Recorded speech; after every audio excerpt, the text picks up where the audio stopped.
Well, the ESRI threw the gauntlet down to government today, suggesting that it should double the amount of money the state spends on building homes.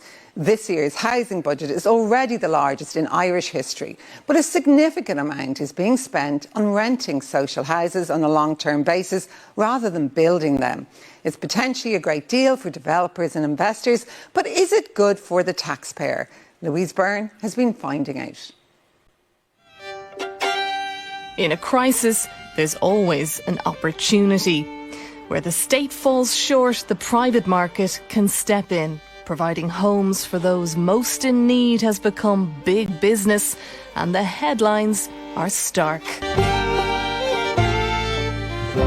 During the crash, the state simply stopped building social housing, and now we're playing catch-up.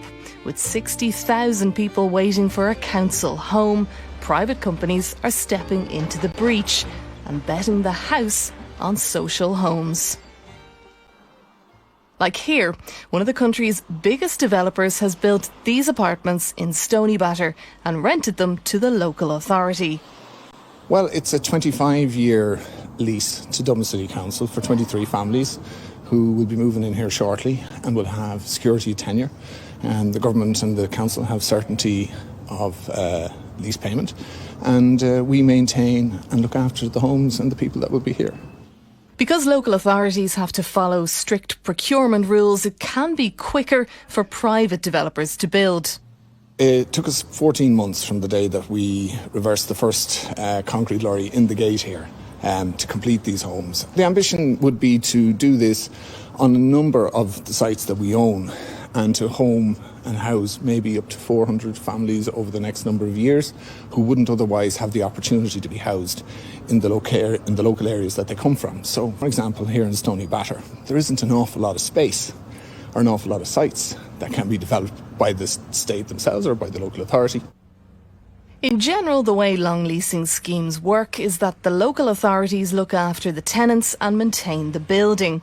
The developer gets paid around 85% of market rent, and that's reviewed every 3 years in line with inflation.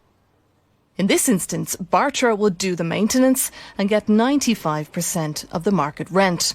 The council will pay an average of €1,900 a month for these apartments. It works out very well for us. It means we're getting accommodation in some of the more affluent areas of the city where we would never have got social housing before, so that improves our ability to do a better social mix. We've done 511 leases since the scheme was brought in, and the average rent is €1,500. It's like buying a car. The ideal thing would be if you cash in your pocket, you go and pay for cash.